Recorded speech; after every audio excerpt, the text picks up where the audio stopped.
कोकणात शिमगोत्सव मोठ्या उत्साहात साजरा केला जातो। या शिमगोत्सवामध्ये पालखी खेळवणे, मिरवणूक, ग्राम प्रदक्षिणा तसेच आपल्या ग्रामदेवी देवतांची पालखी नाचवणे यासाठी प्रत्येक कोकणवासीय उत्सुक असतात। यातच शिवसेना उद्धव बाळासाहेब ठाकरे गटाचे आमदार भास्कर जाधव यांनीही चिपळूण येथील तुर्बम इथे गावदेवीची पालखी नाचवली आहे। यावेळी ते पालखी नाचवण्यात तल्लीन झाल्याचे चित्र दिसून आले।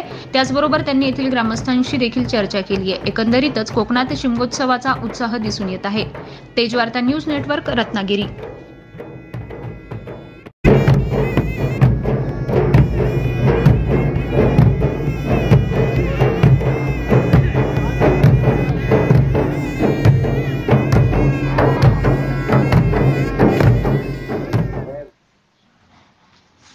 यवतमाळ जिल्ह्यात बंजारा समाजात होळीचा सण अगदी दिवाळीसारखाच साजरा होतो।